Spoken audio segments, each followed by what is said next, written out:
did you realize that your brain isn't really designed to help you thrive, to help you achieve well-being? Your brain is actually there to help you survive. And this is why very often we struggle actually with achieving well-being and higher performance, because our brain loves to sabotage us, and this is how we self-sabotage. So instead of actually using our rational brain, we think we're being rational, but it's actually the limbic brain, the more animal-like side of brain that is driven by emotions, in particular fear.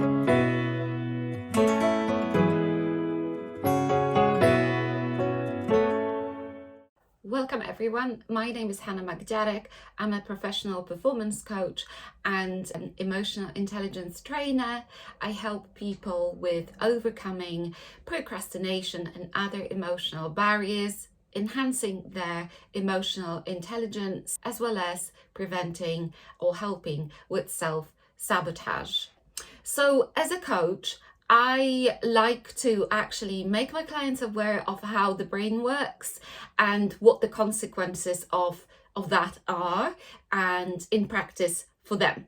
And as much as those mechanisms help us with, by default, as effective as they are to help us survive, they can get in the way, and they do, of other goals than survival. To give you an example of our brain taking us down that animal-like route. So because our brain is a pattern recognition system, it will always send to us the same solutions over and over again. And this is why we tend to think in a certain way. It's very difficult to change people's mind about something.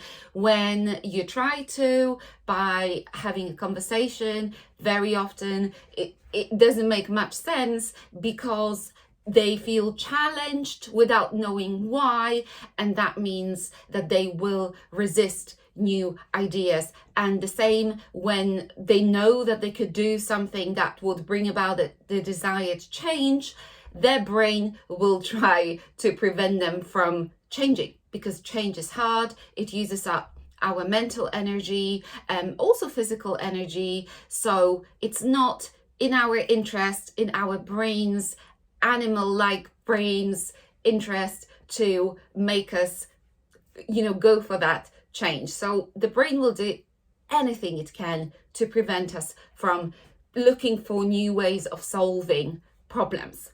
Another great example of how the brain sabotages us is our response to change, that is that of fear, and how fear makes us procrastinate without even realizing this is what we are being driven by. Just the feeling of discomfort is enough very often to put us off doing something we know would be extremely beneficial. So I think it's important to remember that this is how our brain works, and unless we take a proactive part in creating more creative opportunities for our brain to actually run free and potentially come up with new ways, new neural pathways, and new solutions, we just risk repeating the same mistakes, living the same life, getting stuck in the same rut,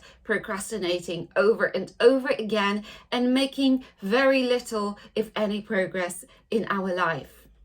Unless we develop that self-awareness in the first place and stop actually getting defensive and resisting change, unless we do that, it's very difficult to make that progress. Our life may become impoverished, our career really unexciting, and our life unfulfilled. And I really love this quote by Tony Robbins, who says, "Success without fulfillment is failure." So the trick is that to live a fulfilling life, we need fulfillment on many fronts. It's not enough to have a fulfilling career. It's not enough to have a fulfilling personal life. We really need a balance of different elements in our life to be fulfilled, and that's the way to become happy.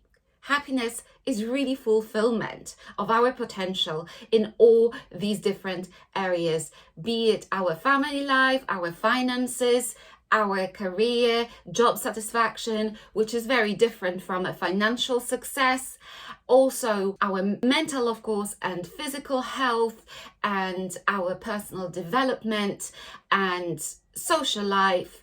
There are so many areas of our life where we need to, as human beings, strive for fulfillment. I very often hear people who say they just try to convince themselves actually that, oh, I'm not really interested in, say, a career. I'm not interested in earning a lot of money. I'm not interested in something that's not me.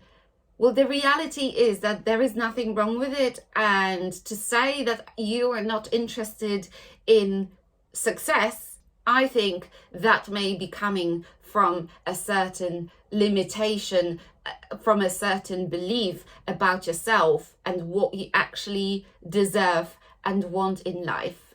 So how can you overcome that animal brain, that chimp, the limbic brain that's part of our brains? Well, it's important to actually act quick. Although the rational brain is not able to actually work faster than the limbic brain, however, the limbic brain looks for ready-made solutions. So if we've developed certain positive habits, if we've mastered them by practicing them, and if we've raised our own awareness around these habits, autopilot, the limbic brain will have the right reference point when it comes to acting fast. Otherwise, it will come up with a million excuses why we don't want to contact that person, why we don't feel like exercise today, and why we don't feel like completing whatever it is that we've been putting off. It won't feel exciting. It won't feel motivating every single day. There will be a lot of doubt, self-doubt, and there will be a lot of excuses. If we carry on making these excuses, we just surrender to our chimp brain and we let it get in control of us instead of the other way around. Create those opportunities to get creative, to do things differently. Just before you decide on something, give yourself an opportunity to see if there are any other options out there. I think another very useful skill to develop is being able to look at the big picture, being able to zoom out whenever you need to connect to your goal, to your purpose, that will then build your motivation and drive you forward at times when you don't feel like doing something. And as much actually being able to zoom in and focus for a certain time on actually just progressing our tasks and activities, daily tasks, that's also extremely important for our success, for successful goal attainment. If you struggle with certain things, if you struggle with relationships, if you struggle with communication, which is key to any relationship, if you struggle with understanding your responsibility in every relationship, in building your own accountability, these are all things that can be built and can be developed. You don't have to do it on your own. There are loads of experts out there who can help you build these skills. And as we said, because the brain is a pattern recognition system and because it doesn't like change, coaching again helps to prepare our brain for change and to push it to change. That's exactly the process. That's exactly the strategy. There is a reason why successful businesses have a business psychologist. Top executives would have their executive coaches. There is a reason why they are happy to pay those enormous fees and have someone, even sometimes in-house, who does that every single day. Coaching is really built on the pillars of several sciences, be it management, psychology, the science of wellness, neuroscience, psychotherapy. All these are connected to coaching.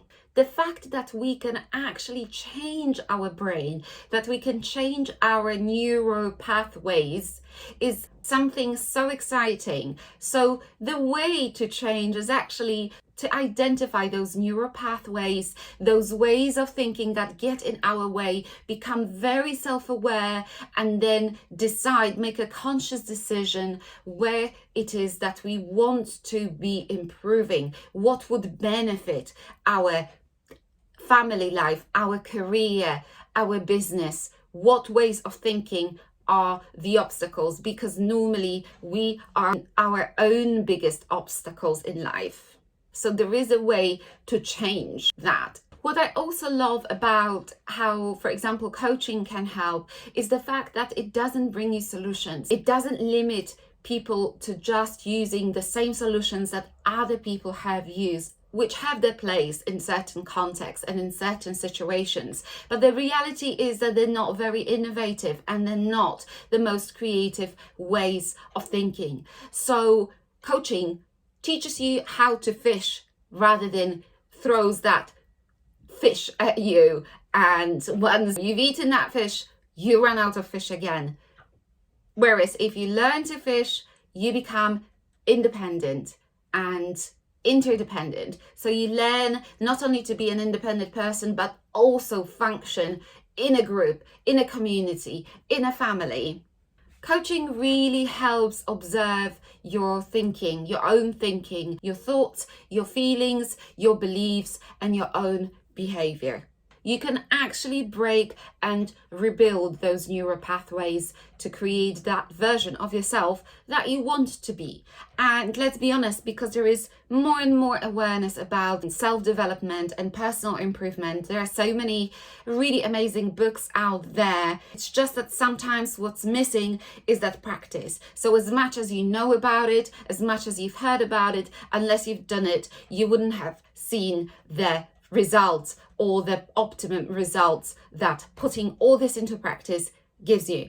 And to be able to put that into practice, you need a safe space to open up and to be able to work through all these changes, which very often happen in the first place on that mental, psychological level, on the identity level, where then once you've changed your identity, once you've changed your thinking, that's exactly when you can change your behavior and your habits, of course. And another way that coaching supports developing our brain, there is such a thing. Just like we can support our fitness, our health by doing physical exercise, so we can do exactly that by doing mental and cognitive exercise, and coaching is exactly that process. To produce new insights and deep insights, we really need a quiet mind. One of the easiest way to build that is, of course, through mindfulness. And mindfulness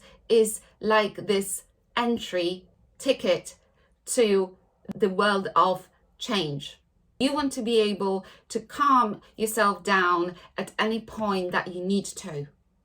You need to be able to create that space for yourself when there is an important decision to make, or there are some processes that need to happen for you to be able to progress something. Coaching creates that safe space, and mindfulness gives you access. Plus, a good coach will be also able to listen really well and interrupt when needed, if needed, and guide you through all the meanders, guide you through the labyrinth, which our brain and our thoughts are. It's a complex network. So I hope you found this video useful. If you are interested in this kind of subject, how to overcome mental and emotional barriers, especially procrastination, how to enhance emotional intelligence skills and stop self-sabotaging, you're welcome to support me by subscribing to my YouTube channel. I'd love to find out what you thought about this video and if you've had any other thoughts via the comments option. Thank you for watching.